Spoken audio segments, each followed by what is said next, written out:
Concerns raised over lack of accountability at the local level governments. An antique gift for PNG's 40th anniversary. And Bisini Parade venue on schedule for the Pacific Games. This is National EMTV News with Tokana Hasavi. Good evening and welcome to Wednesday's news. It's good to have your company again. The CIMC Forum in Madang has highlighted concerns over the lack of accountability from local level governments stemming from their limited ability to manage large amounts of funding by the national government. Commentators at the forum have pointed out that the increased funding and limited capacity leave the doors wide open for corruption at the third tier of government. EMTV Scott Bide reports from Madang. In the last 40 years, the 2013-2015 period saw unprecedented levels of funding given to the districts and local level governments. From 2013, more than 4 billion kina has gone to the two subnational levels of government. But statistics from the Department of Planning and Rural Development show that the rate of accountability and reporting has seen a sharp decline as the levels of funding have risen. The lack of reporting or non-reporting, yes, rightly because of lack of capacity. Now, we haven't built the capacity of the local level governments, and then yet we disburse funds to them under this SIPS program. This is a slide presented at the CIMC Forum this morning by a First Assistant Secretary in the Department of Implementation and Rural Development. Red shows the number of provinces, districts and local level governments that have outstanding financial reports to be submitted from 2013. The graph also shows that 1/3 of LLGs didn't report back on how they spent their portion of the 1 billion kina. This next slide shows what happened in 2014 when each local level government was given 500,000 kina to spend. Only 7 out of the 314 local level governments submitted their reports. Basically what's happening here is that many of the local level governments don't have the financial management and administrative capacity to, one, access the funds and to report back on how they've spent the money. And it's left many of their systems open to theft and abuse. Anti-corruption advocate John Togwata describes the situation as corruption being institutionalized. Because we know it's not going to work, but we institutionalize it by saying the law says let's do it. Where are we going to go with that? That is simply institutionalizing corruption for everybody to do what they like with the money. Giving more money to the districts has achieved a lot of political mileage for the O'Neill Dion government. In many instances, it has worked, but in between, a lot of wastage has happened through the granting of jobs to shoddy contractors, outright theft and misappropriation. Scott Bide, National EMTV News, Madang. President of the Autonomous Region of Bougainville, John Momis, is demanding clarity from Prime Minister Peter O'Neill and mining giant Rio Tinto on any dealings that they have over the shares of Bougainville Copper Limited. President Momis says he has unconfirmed reports that the PNG government is in the process of buying the 53% shares that Rio Tinto has in BCL. He said any secret dealing between the two parties is seen as a repeat of the dealings between the Australian colonial administration and Rio Tinto back in the 1960s, and this can be seen to undermine or destroy support for the Bougainville Peace Agreement. President Momis says the newly enacted ABG Mining Act has conditions that prevent such dealings. In response, Prime Minister Peter O'Neill said there are no secret deals and that Momis has been informed of whatever talks they have had with other shareholders of BCL. The Prime Minister added that there are no mine opening talks until landowners and the people of Bougainville are ready. 2 years after the Jesse policy was launched by the Department of Personnel Management, the department has taken yet another step to ensure the strategy works. Today, DPM marked the establishment of its Jesse Help Desk and the National Public Service Jesse Toolkit. Jesse is the gender equality and social inclusion agenda that has been put in place to ensure equal opportunity and participation in the public service. An impressive turnout today at the Institute of Public Administration in Port Moresby for the launch of the Department of Personnel Management's GESI Help Desk and the National Public Service GESI Toolkit. DPM Secretary John Cully said the Gender Equity and Social Inclusion, or GESI policy and help desk, is all about promoting fair, equitable employment opportunities for all and to end all forms of violence and discrimination in the workplace. The framers of our Constitution foresaw and had a vision that one day Papua New Guinea will be an equal place for everyone. And we want to go to a place where everyone is equal.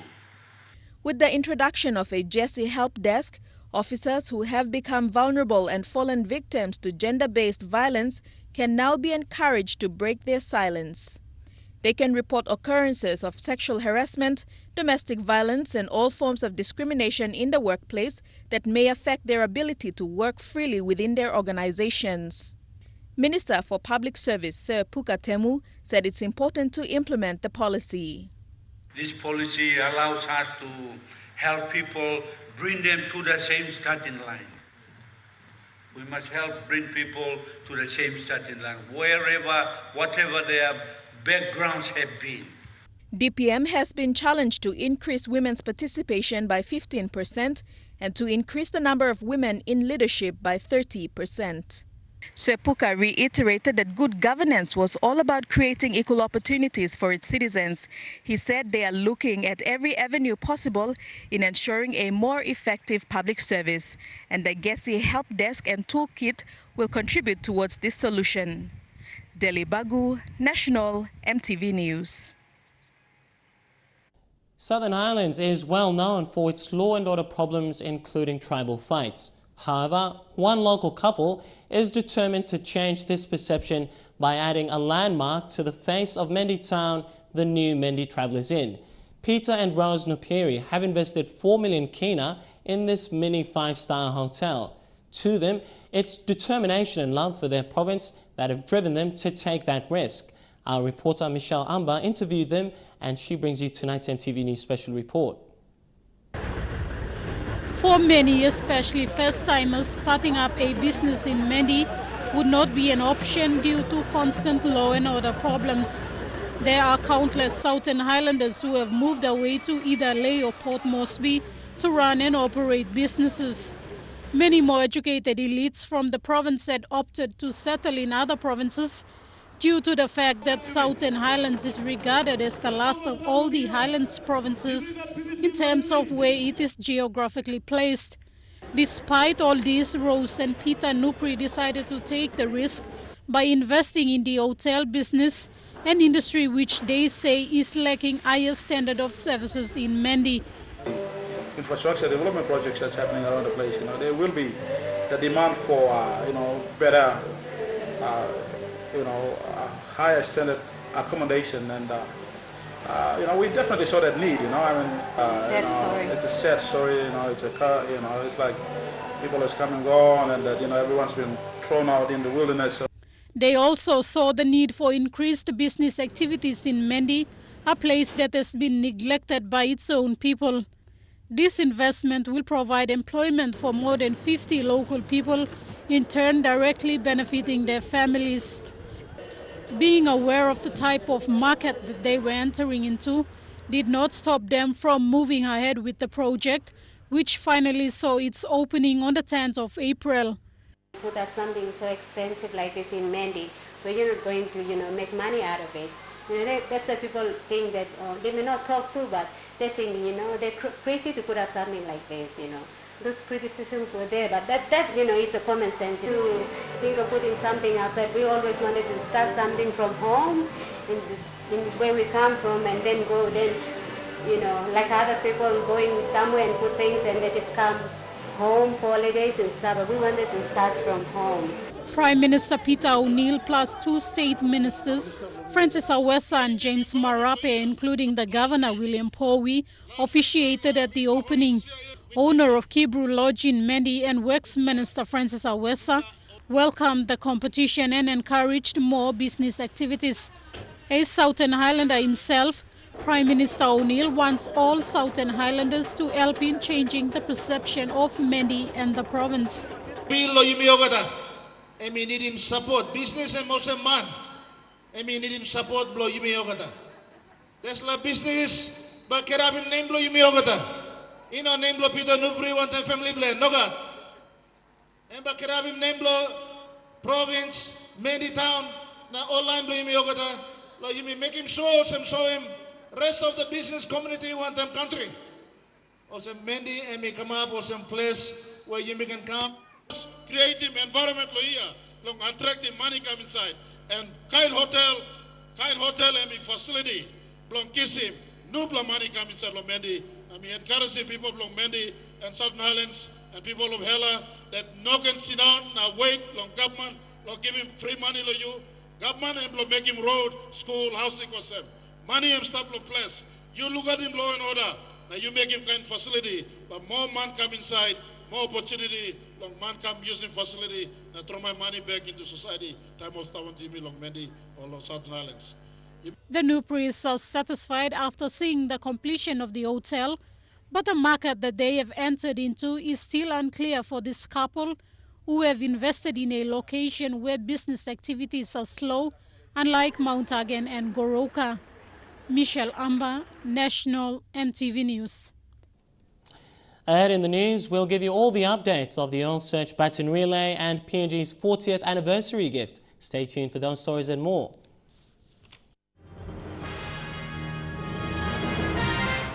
Good to have you back with National EMTV News. Yonki in the Eastern Islands province yesterday witnessed a spectacular event when the Pacific Games Baton visited the area. Section of the road between Connor Market and Yonki Town was blocked for more than 2 hours as the Baton Relay took place along the highway. School children, PNG power workers and members of the Arana community took turns in carrying the baton through 51 exchange points before reaching the finish line. This was the scene along the Arana Valley outside of Yonki Town. Traffic from the highlands bound for Lae and Madang came to a standstill for at least 2 hours as men, women and children took to the roads to participate in the South Pacific Games Baton Relay.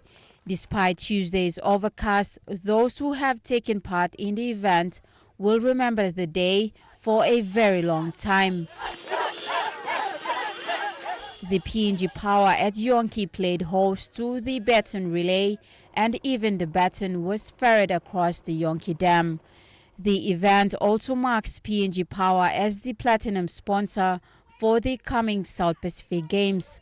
The leading power producer will take on the responsibility to provide adequate power supply for the duration of the event. We'd like to thank you, you people have come. This is a very important occasion, as I have said. The Pacific Games Baton Relay at Yonki, organized by PNG Power, also saw the baton taken to various sections of the largest electricity producing plant in the country. The event was part of the South Pacific Games Round in PNG campaign. So Yonki is being privileged, where Yumi Kisimokita community come together and Yumi looking just like an event that come up just like a time. The Pacific Games Baton Relay, sponsored by Oil Search, is also set to tour other centers, including the New Guinea Islands and the rest of the Papuan region after it completes its visit to the highlands. Colin Barilai, National EMTV News, Lae. Now, before the Yonki leg, the Oil Search Relay team travelled from Madang to Goroka and was well received by locals. We now take you back to the Goroka leg and show you some fascinating scenes. MTV's Lorraine Genia has this report. The Oil Search Pacific Games Relay travelled to the highlands for the first time during its journey, landing in Goroka. The team was welcomed by the provincial administrator, Sing Sing Groups and the famous Asara Mudmen. The baton then travelled to the hilltop community of Massey, where the chief called all inside the welcoming area. Speeches were made, traditional dances danced, locals gathered and the primary school kids sang the national anthem, officiating the commencement of the relay. The baton travelled through the Massey community, changing hands at designated stops. Children, youth, men and women in their provincial outfits embraced the baton along the street before making its way up to the University of Goroka. The baton was then passed on to UOG students and lecturers with much enthusiasm. After a lengthy run up and down hill, a horseman then rode the baton around town where plenty more residents, including the local soccer team, took part. Later, PNG's distance runners Martha Goyle and Skeen Kiage began the ascent of Mount Kiss. After bypassing enthusiastic onlookers, it was time for a quick picture on the peak of Mount Kiss. The baton was then led by Abel Iune and Sapulai Yao down the hill and back to the playing fields of Goroka, reaching one of the Pacific Games sponsors, Telecom. Employees and staff then took it on another round trip around Goroka town. But before they called it a day in Goroka, the Games relay team visited the Eastern Highlands Provincial Headquarters for a quick photo opportunity. The All Search Baton relay journey continues. With the continuous influx of motor vehicles imported into Port Moresby each week, the National Capital District Commission is faced with an ongoing challenge to ensure city roads can meet road user demand for ease of access. One solution to this is also to think of the concept of construction of the country's first ever overpass, currently being erected over the Hubert Murray Highway. The Kookaburra Bridge itself has now reached completion, while roadwork surrounding the area is estimated to be 90% completed. City Manager Leslie Alu said despite preliminary delays, the overpass is well within the construction timeframe and is expected to be officially opened on the 31st of next month. Construction on the 4-lane overpass by main contractor Hawkins PNG Limited with the help of several subcontractors began in January last year. Mr. Alu explained that once opened, the bridge will be restricted to vehicles only as there are no planned footpaths for resident usage. Despite this restriction, the city manager revealed that city residents will have the opportunity to walk on the bridge on the day of its opening next month before being closed off for vehicles only. That flyover, it was meant to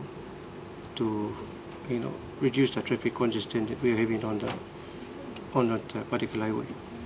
With an ever-growing incursion of imported second-hand vehicles arriving from overseas, the City Hall faces the challenge of coming up with possible solutions to allow ease of access for the everyday road user. Mr. Alu says in a bid to address the city's chronic traffic congestion, there are plans to erect 2 more flyovers, one of which will be erected along the Waigani traffic lights area. We've gone from 2-lane roads to 4-lane roads now. And again, our 4-lane roads will be congested. So when the 4-lane roads are congested, we have to look at other new methods, which the step up is having flyovers. In addition to providing a solution for local motorists, these developments will go a long way in helping Port Moresby in its preparation to host 2 important upcoming international events, which will boost the city's global ranking. Vanessa Knight, National EMTV News. As Papua New Guinea is gearing up for the big 40th independence celebration, it will receive a gift from the state of Indiana in the United States of America. The priceless gift is a 400-year-old King James Version Bible, first printed in English in the year 1611 in England. Speaker of Parliament Theo Zirinoa will be leading a delegation to Indiana this Friday to receive the gift. The trip to USA is in connection with the National Identity and Unity Project, which the Parliament Committee has undertaken under the vision to restore, reform and modernize the National Parliament.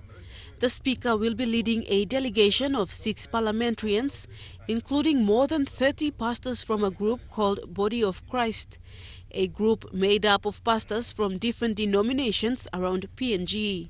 The MPs include Assistant Speaker Anton Yagama, Mendi Munhiu MP Dei Kewanu, Kundiawa MP Tobias Kulang, Lay MP Lujaya Kuza, and Southern Highlands Province Governor William Powi. Mr. Zureno says the pastors will meet their own cost of travel to receive the Bible. We have been donated a Bible, a very important and priceless donation or a gift to our country. And as such, I will be leading the delegation to the United States on Friday. When the news of the National Unity Project first reached the United States, it inspired the state of Indiana to present PNG with the Bible. In 1604, King James of England led a group of priests, professors, and scholars of the Oxford and Cambridge universities to translate it from Latin, Greek, and Hebrew translations into English. The Bible is now 400 years old. It is one of the 3 first printed KJV Bible that are currently in existence. The Bible became the foundation of modern English language and has influenced the world. It is also the foundation of the modern civilization of England, Europe, and later America. As a result of the project of restoring our parliament and affirming the initial beliefs of our founding fathers on building this nation on a Christian foundation, on the anniversary of the 40th anniversary of our country. It is known as the Glory of England, which spreads across the globe. The Great Bible once in PNG will be called the National Treasure. It will be laid with the National Identity Monument in the Grand Hall of the National Parliament.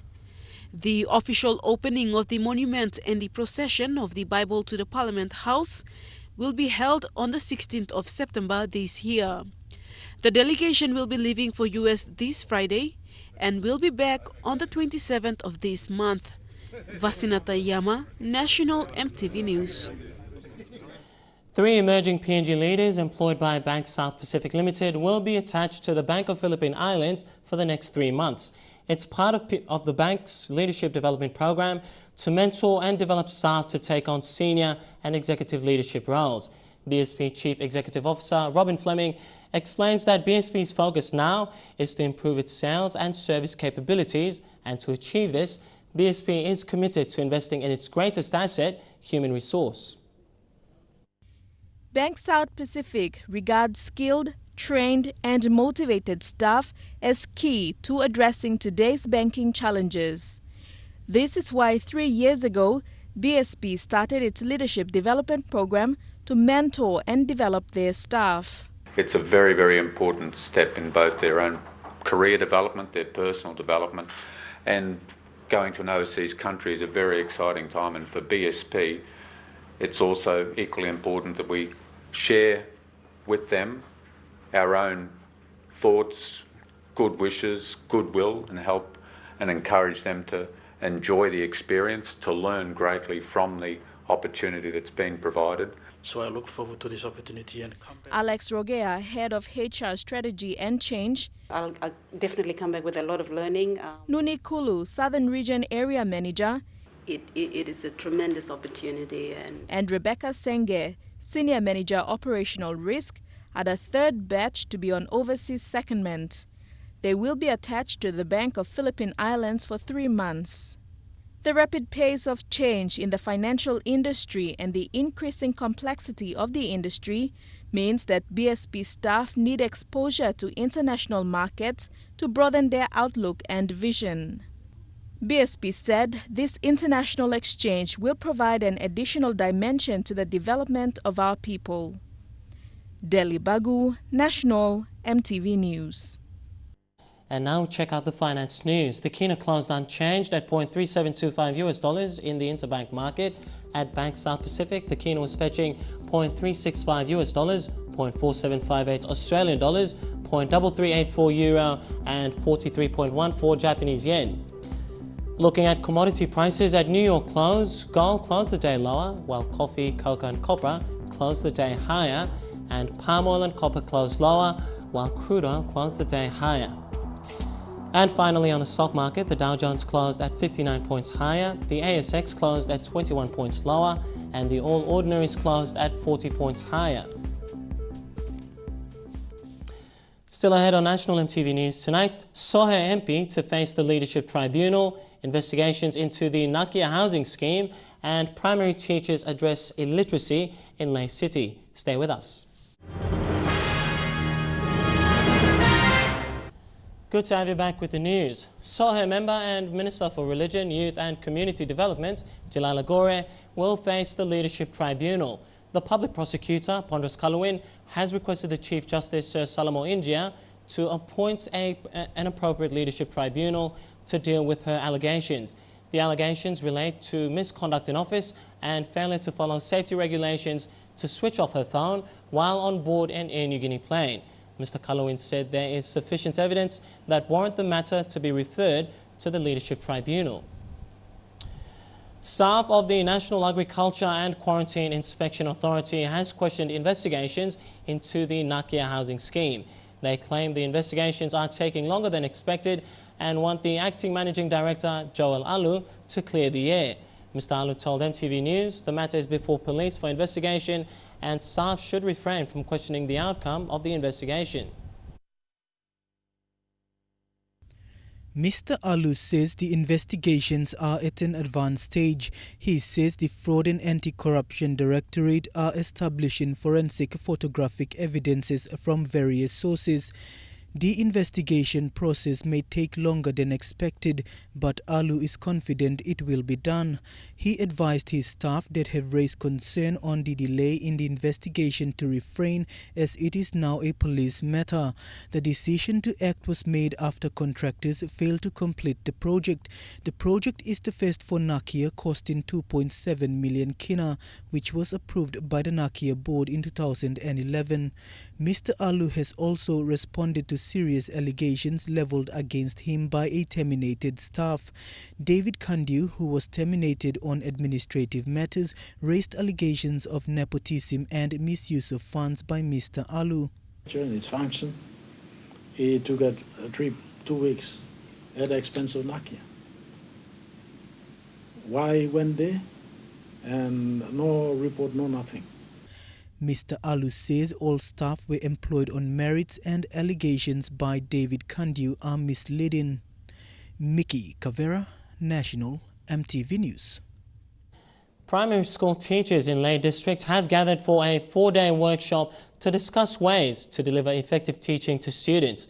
The discussion focused on a local approach using genres such as storytelling to teach students. This comes after a drop in education standards over the last 20 years, spurred by numerous education reforms. The 4-day workshop brought together teachers in Leh District to talk about issues affecting students in schools. One such is how knowledge can be taught effectively to students. We as stakeholders, parents, whoever who's got the task of having to make sure that kids are literate, kids speak a good command of English, is something that we are doing now to enhance that. The workshop also seeks to address some of the underlying issues within PNG's education system. In the mid-1990s and early 2000s, the government introduced education reforms in primary schools and high schools to allow more children to go to school, but the reforms brought with it challenges. Students have had difficulties in understanding basic comprehension, reading and writing. The reforms fueled a growing decline in the education standard in Papua New Guinea. There's a lot of complaints that what we have written was not doing very well to increase the level of literacy and to give maximum benefit to the kids. Because after all, we were expecting students to at least speak a good command of English, but that didn't happen. According to the National Research Institute, for about 14 years, the PNG education system went through a series of numerous education reforms. One such is the outcome-based education system implemented in 2001. The reform introduced new policies where students go through grade 6 without sitting for a national exam to screen out the less competitive ones. Because there is a revised version of how we could, for example, speaking and listening, if we have to introduce into the new curriculum, SBC, this is the way forward. The gathering over the next 2 days will focus on equipping teachers with new teaching approach and, most importantly, to address the issues created within the PNG education system more than a decade ago. Edwin Fidelis, National EMTV News, Leh. Head of the Office of Urbanisation, Max Kep, has issued a call to Morabel landowners not to sell off their land. Kep said landowners on the peripheries of Lae City should focus on participating in development by registering their land and leasing it to developers. His comments come as the Urbanisation Office prepares to work with the Morabel provincial government to subdivide existing state land near the old airport as part of plans to expand Lae City. Works Minister Francis Awesa has called on members of Parliament to engage the services of his department when it comes to road and civil works construction. He said engaging the government's civil works contractor saves millions of kina compared to a private contractor. He made these remarks at the presentation of a counterpart funding between the government and a district in Simbu province. Minister Awesa was critical about government funds being wasted on private contractors to fix public roads and bridges. He said when it comes to cost cutting, MPs must consider engaging the Works Department. Very few members in Parliament that are working with the Works Department. Most of them want to do their own thing with their private companies and whatever else. Very few members in Parliament, and I commend the member for using a government institution that's already there to do this type of thing, but everybody wants to do their private thing all over the place, using their private companies, and well, a lot of money is wasted as a result. Karamoinomane district in Simbu province is one of the few districts in the country that has engaged Works Department to construct a bridge and access road. And we believe some two-wheel track road has already been constructed, and bridge is a major challenge for all of us now, and this is where we want to partner with the member, do proper designs and construct something that can last and withstand the flood. Karamoinomane district has the potential to grow coffee and other agricultural produce. However, no proper roads has been a major problem for the people for over 30 years. I think we'll reduce the traveling time by 3 to 4 hours, so people can go there and come back within a day. Easy access are coming through, bring their marketing product, and that will solve a lot of problems. With the counterpart funding of 2 million kina for the access road and bridge, it will benefit over 60,000 people of Nomane LLG. Bridget Komatep, National EMTV News. The Sir Hubert Murray Stadium and Bisini Parade will be ready for the games. I'll bring you all the details in Trukai Sports coming up next. Stay with us.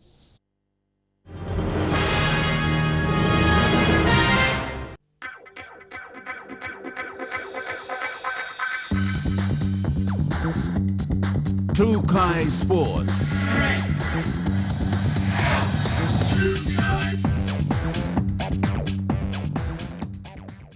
Welcome to Trukai Sports. The media was granted access to the Bisini Parade today after months of construction work.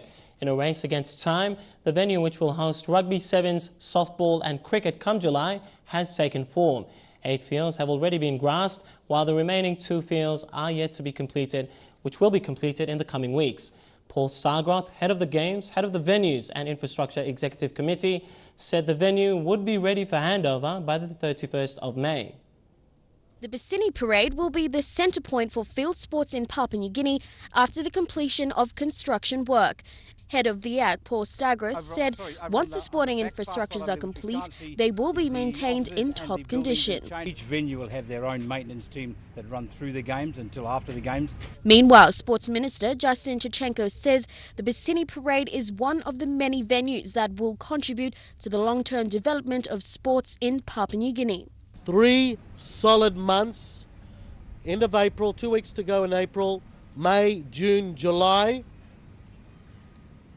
for these fields to be fully grassed and ready to go. By the 31st of May, the Bisini Parade will be handed over to the Games Organising Committee for further operations to proceed in the lead-up to the 2015 Pacific Games. Lorraine Genia, National EMTV Sports. Meanwhile, Minister for Sports and 2015 Pacific Games, Justin Chachenko, has dispelled claims and concerns raised by the opposition in regards to the completion of venues and in particular the Sir Hubert Murray Stadium. Chechenko said all venues for the games will be ready and available for trialling and testing by June. Once again, Lorraine Kenya has this report. Minister for Sports and 2015 Pacific Games Justin Chechenko has cleared all speculation and confirmed that the Sir Hubert Murray Stadium will be used and ready for the Pacific Games come the 4th of July. Now the stadium, as you can see behind me, will be used for triathlon and soccer in particular, and of course the closing ceremony. The situation here is that we're here to prove all our critics wrong. The Sir Hubert Murray Stadium will not be 100% complete by July, but will be in usable condition. Project manager on site, Tony King, said stage 1 of construction work, which consists of the frame and groundwork, will be completed a week away from the games. The pitch, which you can see out in the middle, the first half is being seeded tomorrow, and then the second half will be seeded by the end of April. And that gives us plenty of time, right, for the seed and the grass to root and to grow. So basically, right, the 3 stands, the pitch, you can see the light towers in the 4 corners. They will also be up so that the night games of soccer can be completed. Fencings will be changed and minor works within the ground will carry on right throughout July. We'll have it ready, as I said, for the 4th of July. We believe, right, that the tidy up work and everything will take us up to about the last week in June. The Pacific Games Authority and Organising Committee are coordinating with Curtin Brothers with the work that they are doing, so everybody works together, they're not overlapping their responsibilities, and making sure that their work that they have to set up and prepare the facilities for are all in conjunction with what the contractor is doing as well. Now Tony has confirmed that stage 1 will be completed by the 30th of June. However, the Games Organising Committee will move in to commence their operations by mid-June, in time for the 4th of July. Lorraine Kenya, National EMTV Sports. Our boxers will leave at the end of the week for Tabubil in the Western Province for more training. President John Avira said a reserve squad has been included in the training before a final team is announced for the Pacific Games. Yesterday, head coach Alan Nicholson arrived from Brisbane to join the team. EMTV's Scott Winecki has more. Head coach Alan Nicholson Jr. was met on arrival by the PNG boxing president John Avira and team coach Joe Alpha. The main task of the officials is to ensure our boxers are well prepared for the July Games. Continuing our training course on the Gold Coast, which is a general phase of training. We're still 12 weeks out from our main competition being the SP Games. So at this stage I still want to develop their strength, their skills, their tactics and their endurance levels. So we're going to stick with a general phase of training for the next 2 weeks, and then we'll move into a specific phase where we'll be doing a lot more sparring. And yeah, I believe we've made some really good gains with the team. Some of the athletes are showing that they have extreme amounts of strength and certainly got a good level of fitness. So we're certainly working with that at the moment with the team, and I can see that they're going to keep progressing. Alan will work alongside Alpha as the head coach of the team, taking the athletes through their techniques and specialized training regime for the next international bout in Manila. This will be the first time for PNG female boxing to be included in the Pacific Games. The team will include 7 male, 3 female and a reserve team. In the Pacific Games, this is the first time ever the female will be taking part in these games. And it will be an history-making event, and we're very glad as a sport and boxing, and also taking part in this game in our home ground, and we believe that we will do very well. Our female boxers are Philo MacGyver and sisters Rafaela and Debbie Kaure. Rafaela, who is employed by EMTV, won gold in the recent PNG Games, and all 3 also performed well at the Queensland State Championship.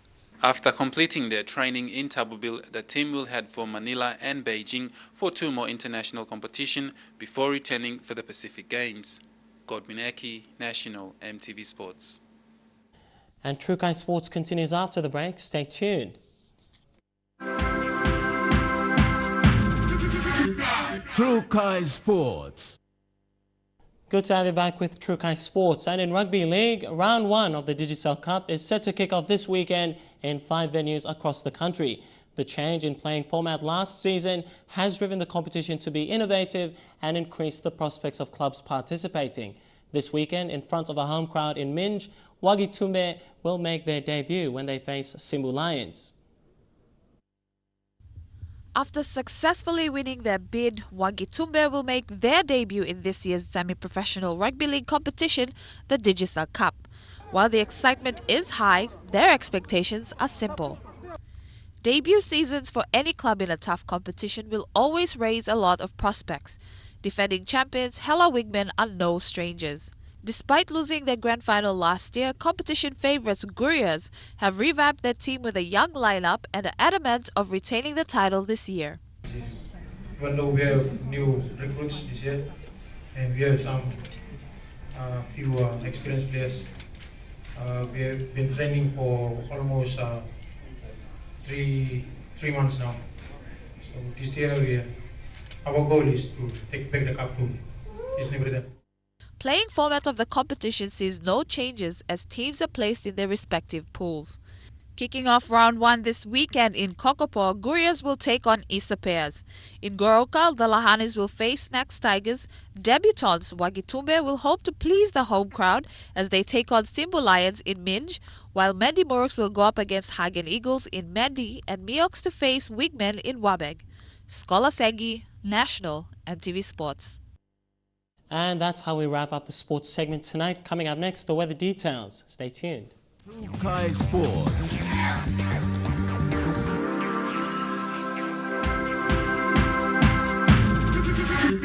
Trukai Sports.